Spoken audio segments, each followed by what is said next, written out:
নমস্কার দর্শক বন্ধুরা, আশা করি আপনারা ভালো আছেন, সুস্থ আছেন। আর বইমেলার পর যে বইগুলো আপনারা সংগ্রহ করেছেন সেগুলো অলরেডি পড়া শুরু করে দিয়েছেন। আমি বইমেলার মধ্যেই কিন্তু ছোট ছোট শর্টস দিচ্ছিলাম বইমেলাতে যে বইগুলো পাওয়া যাবে সেই বইগুলো নিয়ে। ইতিমধ্যে দুটো শর্টস অলরেডি আপলোডেড, আপনারা দেখতে পারেন। সেটা একটা মিনি সিরিজেরও অন্তর্গত, আহ, যেটা হচ্ছে তিন কন্যা। তিনজন আপকামিং লেখিকার বই নিয়ে আমি মিনি সিরিজটি শুরু করেছি। দুই কন্যা কভার হয়ে গেছে, তৃতীয় জন এখনো কভার করা বাকি আছে। খুব শিগগিরই সেটাও দেখতে পাবেন। এছাড়াও আমার বইমেলায় তোলা কিছু পাবলিশার্স বা অথার্স বাইটস আছে, সেগুলো আমি দেবো। আসলে আমি আরেকটু রেগুলার হওয়ার চেষ্টা করছি আমার চ্যানেলে। তো সবসময় তো ভিডিও তোলার সময় পাওয়া যায় না, কারণ আমার অন্যান্য অকুপেশনও রয়েছে। তো সেজন্য বেশ কিছু ভিডিও ফুটেজ আমি কালেক্ট করেছি বা শুট করেছি, যেগুলো আমি শর্টসের আকারে একে একে দিতে থাকবো। তার বাইরে আমার লং যে সিরিজগুলো আছে, মানে নর্মাল যেগুলো রিভিউজ, বুক হল, সেগুলো তো আসতেই থাকবে। ইনফ্যাক্ট কলকাতা বইমেলা সুপার মেগা বুক হল আসতে চলেছে। আম, তবে হয়তো সুপার মেগা হবে না, মেগা হতে পারে। এবার একটু হলেও কম বই কিনেছি আমি। তো যাই হোক, সেটাও আসবে। তারপরে অনলাইনে কেনা কিছু বইয়েরও একটা বুক হল আসবে। সো মানে আপনাদেরকে এটাই বলবো যে ফাস্টেন ইউর সিট বেল্টস। অনেক অনেক ভিডিও আসতে চলেছে আগামীতে। আজকে যে রিভিউটা আমি করতে যাচ্ছি, এই বইটা এতটাই মাল্টি লেয়ার্ড এবং বইটি এতটাই সুদীর্ঘ যে এটা নিয়ে কোনো শর্ট রিভিউ করা সম্ভব ছিল না। বইটি আমি টানা বলতে পারেন প্রথম 50% পড়তে আমার 4 দিন লেগেছিল, কারণ সেই সময় বইমেলা যাচ্ছিলাম, অন্যান্য কাজের জন্য বেরিয়ে যাচ্ছিলাম, অফিসের কাজ ছিল, অন্যান্য অনেক কাজ ছিল। আহ, তো 50% পড়ার পর মনে হয় যে এই বইটা এক নাগাড়ে পড়া দরকার, না হলে এর মজাটা ঠিক পাবো না। তারপর এক নাগাড়ে পড়ে শেষ করেছি এই বইটি। আর সেই বইটি নিয়ে আজকে আলোচনা করব। বইটি হচ্ছে সিদ্ধার্থ পালের লেখা ফাঁস চক্র, আহ, যেটি প্রকাশ করেছে বুকলুক। এর প্রচ্ছদ দেখেছেন কৃষ্ণেন্দু মণ্ডল। এতে বেশ কয়েকটি খুব সুন্দর অলঙ্করণ আছে, যেগুলো করেছেন রনি বাসু। আর এর মুদ্রিত মূল্য হচ্ছে 350 টাকা। এটা আমি আগেই সংগ্রহ করে নিয়েছিলাম, কলকাতা বইমেলা আরম্ভ হওয়ার আগেই করে নিয়েছিলাম। তো সেজন্য এটা কলকাতা বইমেলার মধ্যেই বলতে পারেন পড়ে শেষ করতে পেরেছি। ভাসচক্র মাধ্যমে একটি নতুন গোয়েন্দা চরিত্র আহ, আমাদের সামনে, পাঠকদের সামনে এসেছে। তার নাম শর্বরী। শর্বরী একজন মফস্বল শহরের মেয়ে, জলপাইগুড়ির মেয়ে। আহ, এখানে কলকাতায় এসেছিল, কলকাতায় এসে সে অন্য কিছু হতে চেয়েছিল, নানান ঘাত প্রতিঘাত মধ্যে দিয়ে সে গেছে। যেমন বাইরে থেকে এসে অনেক ছেলে মেয়েই যায়। তারপরে সে একটি ডিটেকটিভ এজেন্সি জয়েন করেছে, এবং ডিটেকটিভ এজেন্সিতে তার কালিগরা প্রায় সকলেই পুরুষ। এই ডিটেকটিভ এজেন্সিটি হেড করেন বিবি বলে একজন ভদ্রলোক। মানে বিবি তো পুরুষ মানুষের নাম হয় না, বিবি মানে শর্ট ফর্ম আর কি, অ্যাব্রিভিয়েটেড ফর্ম। এছাড়া প্রতীক, অর্চন, এই নামের কিছু কলিগস তার রয়েছে। তারা মূলত ওই আজকাল ডিটেকটিভ এজেন্সিরা যা করে আর কি, মানে পেটি ক্রাইম, কি কোন মানে স্বামী স্ত্রীর উপর নজর রাখতে বলছে, স্ত্রী স্বামীর উপর নজর রাখতে বলছে, এই ধরনের কেসই তারা পায়। এর মধ্যে একটা অত্যন্ত আপাত দৃষ্টিতে সাধারণ কেসে সর্বরী জড়িয়ে পড়ে। তারপর সে জানতে পারে যে শহরে কিছু হত্যাকাণ্ড ঘটছে, সেটার সঙ্গে এই কেসটাও জড়িত। আস্তে আস্তে তারপর সেই কেসে সে জড়িয়ে পড়ে, এবং তারপর তার এক পুরনো বন্ধুর সহযোগে বা আর কিছু বন্ধু বান্ধবদের সহযোগিতায় সে আবার আস্তে আস্তে সে কি করে এই কেস সলভ করে, এবং এই কেসের মাধ্যমে সে কি করে নানান রকম বিপদ আপদ কাটিয়ে ওঠে, নিজের ব্যক্তিগত সমস্যার সঙ্গেই বা কিভাবে ডিল করে, এই নিয়েই উপন্যাসটি আবর্তিত হয়েছে। এর বেশি আমি কিছুই বলবো না, কেন দিলে স্পয়লার দেওয়ার সমূহ সম্ভাবনা থাকে। আসুন আগে বইটির প্রোডাকশন নিয়ে কিছু কথা বলি। আহ, বইটির কাভারটা তো আমার দারুণ লেগেছে বললামই। এর ব্যাক কাভারটা দেখতে এরকম। এতে সিদ্ধার্থর একটি লেখক পরিচিতি দেয়া রয়েছে। সিদ্ধার্থ পাল আর জন্ম দক্ষিণ কলকাতায়। স্কুল জীবনে পড়াশুনো নাকতলা হাই স্কুল এবং যোধপুর পার্ক বয়েজে। ইলেকট্রিক্যাল নিয়ে বিটেক পাস করেন জলপাইগুড়ি গভর্নমেন্ট ইঞ্জিনিয়ারিং কলেজ থেকে। বর্তমানে বসবাস করেন আমেরিকা যুক্তরাষ্ট্রের নিউ জার্সিতে। একাধিক সংকলনে রম্য, কল্পবিজ্ঞান এবং থ্রিলার ধর্মী গল্প প্রকাশ পেয়েছে। হিমযুগ, মজারু এবং আলফা ব্লু লেখকের প্রথম ৩টি একক বই। সৌভাগ্যক্রমে লেখকের এই ৩টি বই আমার পড়ার সুযোগ ঘটেছে এবং এর মধ্যে ২টি বইয়ের, একটি বইয়ের পূর্ণাঙ্গ রিভিউ, একটি বইয়ের রেকমেন্ডেশন আমার চ্যানেলে অলরেডি রয়েছে। এখানে গল্পটি সম্পর্কে একটা আভাস দেওয়া রয়েছে এইখানে। আচ্ছা, এর বাঁধাই ছাপা অত্যন্ত ভালো। ২-৩টে জায়গায় আমার সামান্য কিছু বোধহয় মনে হয়েছে বানান ভুল রয়েছে, নেগলিজিবল। অলঙ্করণগুলো ভীষণ সুন্দর, এই ধরনের অলঙ্করণ রয়েছে, আরো অলঙ্করণ আমি এখানে দিয়ে দেবো। আর সবচেয়ে ভালো জিনিস যেটা আমার মনে হয়েছে, বইটির কাভারের ফিলটা, এটার মধ্যে না বেশ একটা মানে রাবারের তৈরি, রাবার প্রিন্ট ছুঁচ্ছি, সেটা ঠান্ডা ঠান্ডা একটা নরম ফিল রয়েছে কাভারের মধ্যে। ধরতে ভালো লাগছে। তো এই ধরনের একটা ফিলিং কিন্তু পড়ার অনুভূতিকেও মানে বাড়িয়ে তোলে বা সুখানুভূতিকে বাড়িয়ে তোলে। এটা কিন্তু হয় সাইকোলজিক্যালি। তো প্রকাশক, লেখক কনসাল্ট করেই নিশ্চয়ই এরকম একটা কাভার বানিয়েছেন। এ ধরনের প্রিন্টিং টেকনোলজি ইউজ করার জন্য তাদেরকে সাধুবাদ জানাতেই হয়। এবার আসি বইটিতে আমার কি কি ভালো লাগলো এবং কি তত ভালো লাগলো না, সেই পয়েন্টস গুলোতে। প্রথম যে জিনিসটা আমার বইটিতে খুব ভালো লেগেছে সেটা হচ্ছে এর প্রোটাগনিস্ট স্বয়ং শর্বরী। শর্বরীর চরিত্রটা খুব সুপার ওম্যান চরিত্র তার নয়। শর্বরী একজন রক্ত মাংসের মহিলা, যার রাগ রয়েছে, দুঃখ রয়েছে, যার মধ্যে আহ, হয়তো তার চেহারা নিয়ে কোথাও একটা কমপ্লেক্সও ছিল এককালে, কেননা তার মনে হয় তাকে খুব সুন্দরী দেখতে নয়। আহ, আবার একটা লড়াকু মনোভাবও তার মধ্যে রয়েছে। কিন্তু শর্বরীকে হয়তো আর ৫টা গোয়েন্দা চরিত্র থেকে এই ফ্লড ব্যাপার স্যাপারগুলোই আলাদা করে দেয়। কেননা গোয়েন্দা চরিত্রদের আমি দেখি যে অনেক সময় বাংলা সাহিত্যে অ্যাটলিস্ট এখনো একটা সুপার হিউম্যান করে প্রজেক্ট করার একটা চেষ্টা রয়েছে। হ্যাঁ, এর কিছু সুপার হিউম্যান কোয়ালিটিস রয়েছে, মূলত অ্যাকশন করার ক্ষেত্রে, মারপিট করার ক্ষেত্রে খুব তৎপর। তবে সেটার থেকে বড় কথা হচ্ছে যে তার ইমোশনস গুলো বা তার যে মানবিক সত্তা, তার একটা পারিবারিক সত্তাও রয়েছে। সে তার দাদার মেয়েকে ভীষণ ভালোবাসে, দাদাকেও সে খুব ভালোবাসতো, মানে কাজিন দাদা আর কি। এবং দাদার মেয়ের সঙ্গে সে দেখা করতে পারে না, তাই নিয়ে তার একটা চাপা দুঃখ রয়েছে। তার বাবা নিখোঁজ ছোটবেলা থেকে, সেটা নিয়েও একটা দ্বন্দ্ব রয়েছে। তো অনেক রকম ইমোশনের মধ্যে দিয়ে সে গেছে। তো সব দিক দিয়ে এই চারিত্রিক বৈশিষ্ট্যটা তাকে খুব আলাদা করে দিয়েছে এবং এই যে চারিত্রিক বৈশিষ্ট্যগুলো রয়েছে সেটাকে এত সুন্দরভাবে এখানে সিদ্ধার্থ পাল লিখেছেন যে পড়তে ভারী ভালো লাগে। দ্বিতীয় যে পয়েন্টটি আমি বলবো, পজিটিভ পয়েন্টটি বলবো, সেটা হচ্ছে যে এই গোয়েন্দা গল্প, যে গোয়েন্দা গল্প এমনিও প্রাথমিক শর্ত হয় যে গোয়েন্দা গল্প গতি বা থ্রিলারে কিন্তু গতিটা একটা বিশেষ উপাদান বা বিশাল বড় একটা উপাদান আর কি। মূলত আমরা থ্রিলার পড়ি এই গতি টাকে এনজয় করার জন্য, তাই না? আমরা থ্রিলার দেখিও সেজন্য।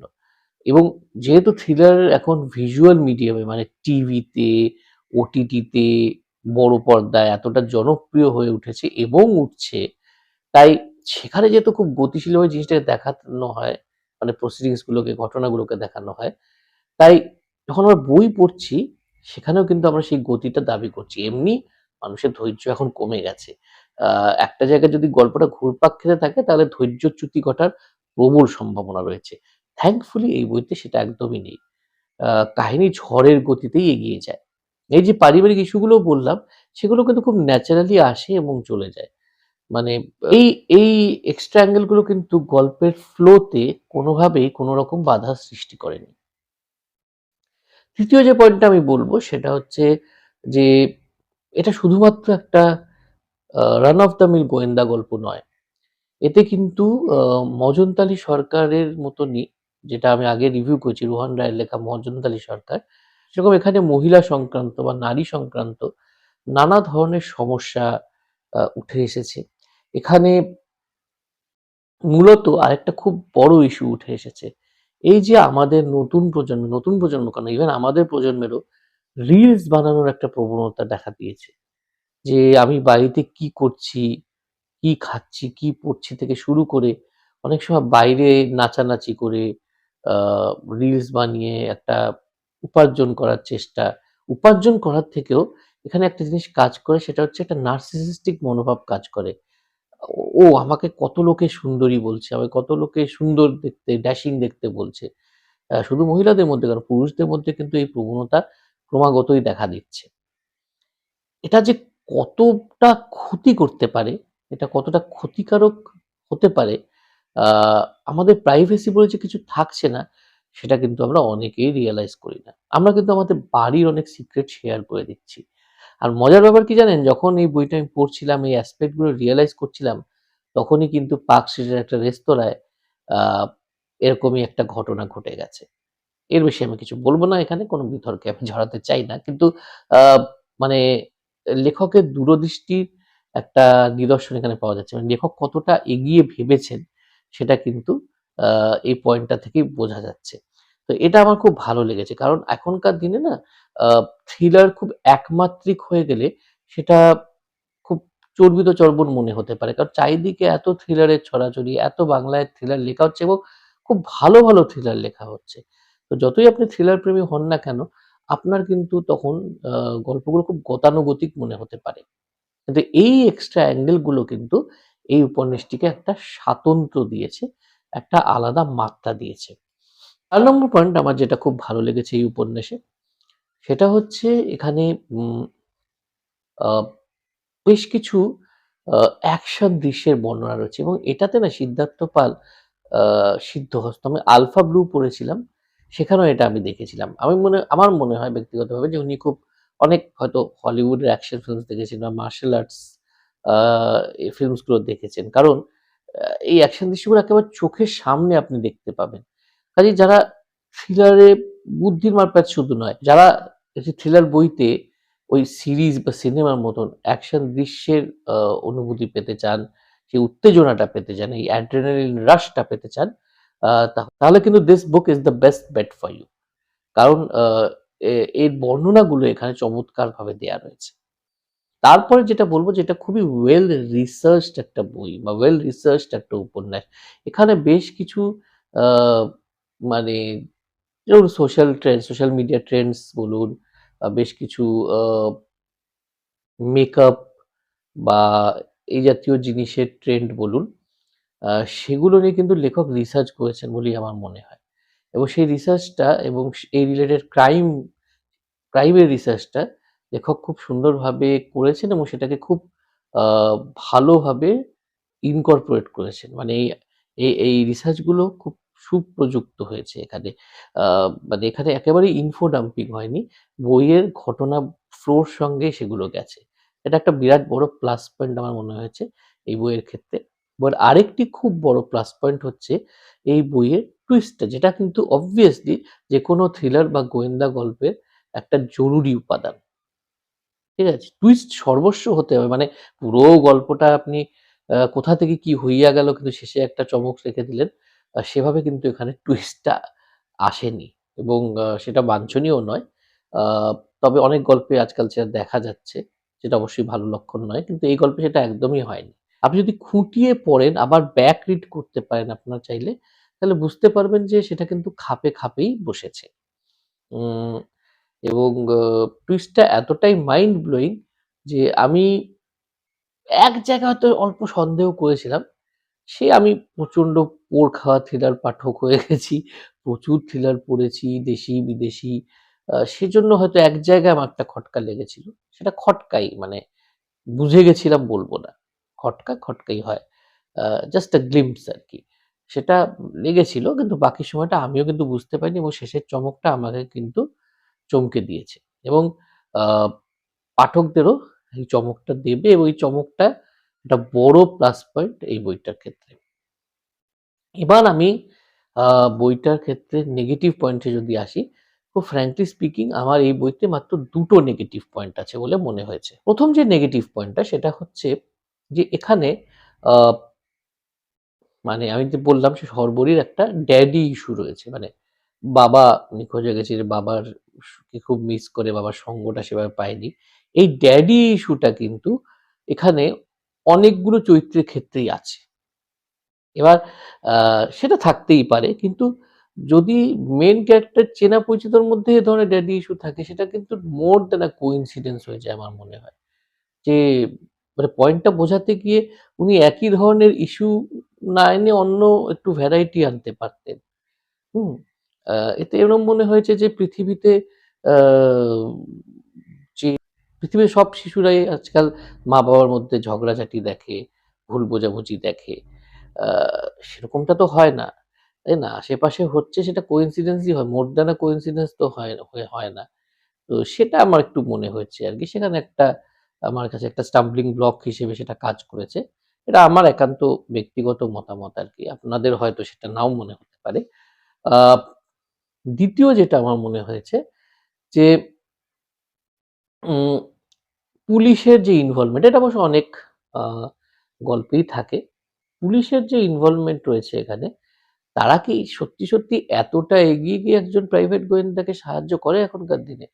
তারা কি এভাবে প্রাইভেট গোয়েন্দার একটা স্টেটমেন্ট পুরো শুনে আ যতই সেই প্রাইভেট গোয়েন্দা এজেন্সির বস পুলিশের সাথে ওয়েল কানেক্টেড হোক না কেন, আ সেটা কি হয়? মানে এটা আমার একটা প্রশ্ন আরকি, একটা খটকা রয়েছে। তো এই দুটো পয়েন্ট ছাড়া আমার এই আ উপন্যাসে আর কিছুই খারাপ বলে মনে হয়নি, বা আর কিছুই এর মধ্যে আমার নেগেটিভ পয়েন্ট বলে মনে হয়নি। তো অন দ্য হোল যদি আমি বলি, তাহলে ফাঁসচক্র অত্যন্ত এঙ্গেজিং, আপনাকে মুগ্ধ করে রাখবে এরকম একটা ডিটেকটিভ উপন্যাস। আ এই যে রিমেইনিং 50% এর কথা বললাম আমি, ওই 50% এটা কিন্তু বেশ বড়সড় একটা উপন্যাস, হ্যাঁ? মানে আ ১৯২ পাতার একটা উপন্যাস, এর 50% আপনি ধরে নিচ্ছেন অনেকটাই হবে। তা আমি ভীষণ ফাস্ট রিডার, সেটা আমি ক্লেম করব না। কিন্তু আমি কিন্তু এই এতগুলো পাতা ১ ঘন্টা রাত্রিবেলা একদম কাজ-টাজ শেষ করে বসেছিলাম। টানা পড়ে শেষ করেছি। তো বুঝতেই পারছেন টান রহস্যে ভরপুর এই উপন্যাস। যেটা কিন্তু অনেক সামাজিক সমস্যার কথা বলে, যেটা অনেক সোশ্যাল ট্রেন্ডস এর কথা বলে। কাজেই শুধুমাত্র জাস্ট অ্যানাদার থ্রিলার বলে একে ক্লাসিফাই করা একেবারেই ঠিক হবে না। এরপরে শর্বরীর অ্যাডভেঞ্চারটা তো আসামে হতে যাচ্ছে, যেখানে আমি বড় হয়েছি। ডিব্রুগড়ে হতে যাচ্ছে। কাজেই পরের খণ্ডটা নিয়ে তো আমি ভীষণই এক্সাইটেড। কাজেই আ আপনারা যদি ভাস্চক্র সংগ্রহ না করে থাকেন বইমেলায়, আমি বলব যে অনলাইনে আপনারা এটা পেয়ে যাবেন বইটি। আ বেশ কিছু প্ল্যাটফর্মে পেয়ে যাবেন। অনলাইন সেলার্সদের কাছে কনট্যাক্ট করতে পারেন। এছাড়া কলেজ স্ট্রিটেও এই বইটি উপলব্ধ হবে। এখন না হলেও হয়তো কিছুদিন পর থেকে তো উপলব্ধ হবেই। তাড়াতাড়ি কিনে নিন। এই বইয়ের কিন্তু স্টক আউট হওয়ার প্রবল সম্ভাবনা রয়েছে। আর আমার খুব ভালো লাগছে একটা জিনিস, শেষে এটা বলব যে সিদ্ধার্থ পালের 'মজারু' আমি রেকমেন্ড করেছিলাম যখন, তখন আমাকে অনেকেই ইনবক্স করে জানিয়েছিলেন যে এই লেখকের নাম তারা শোনেননি, কিন্তু আমার আ কথা বা আমার রেকমেন্ডেশন জেনে তারা পড়তে আগ্রহী হয়েছেন। এবং 'আলফা ব্লু' যখন বেরোয়, তখন কিন্তু আমি দেখলাম যে উনার লেখার সঙ্গে পরিচিত সেই সংখ্যাটা বেড়ে গেছে। হয়তো হিমযুগ আসার ফলেও হতে পারে। এবং এবার আমি দেখলাম যে ফার্স্ট চক্র অনেকে কিনছেন। একজন লেখকের আ and well deserving of course, একজন লেখকের এই ধরনের পপুলারিটি বাড়া, যার সত্যি কলমের জোর আছে, তার এই ধরনের পপুলারিটি বাড়াটা কিন্তু বাংলা সাহিত্যের জন্য খুব ভালো একটা লক্ষণ। সিদ্ধার্থর আরো ২ টি বই 'অরণ্যমন' এবং 'বসাক বুক স্টোর' থেকে বেরিয়েছে। তার মধ্যে আমি একটি সংগ্রহ করেছি। সে দুটো কিন্তু আবার একেবারেই আলাদা স্বাদের বই। এই যে বোঝা যাচ্ছে যে লেখক সাহিত্যের নানা শাখায় লিখতে আগ্রহী। আমি বলব যে আপনারা শুধু ওনার এই থ্রিলারটি সংগ্রহ করবেন তা নয়, ওনার অন্যান্য লেখাগুলোও সংগ্রহ করুন। উনি কিন্তু রম্য রচনা, সাই-ফাইতে আ সিদ্ধহস্ত এবং আ একজন বহুমুখী লেখক। এটা বলেই, আর এটা কিন্তু কোনো প্রমোশন নয়। এটা একজন লেখককে তার ডিউটা দেয়া। এটা আমার মানে ব্যক্তিগতভাবে মনে হয় যে উনি বাংলা সাহিত্যে ভবিষ্যতে খুব বড় একটা নাম হতে চলেছেন। তো এটা বলেই আমি আমার ভিডিও আজকে শেষ করব। আপনাদের যদি ভিডিওটা ভালো লেগে থাকে তাহলে প্লিজ লাইক আর সাবস্ক্রাইব করতে ভুলবেন না। ভিডিওটি শেয়ারও করতে পারেন আর বেল আইকনটা ক্লিক করে দেবেন, ঘন্টাটা বাজিয়ে দেবেন। তাহলে আপনাদের কাছে সবচেয়ে ১ম এ আপডেটস চলে আসবে। আজ তাহলে আসি। ভালো থাকবেন, সুস্থ থাকবেন। Take very good care of yourself. শুভরাত্রি। টাটা।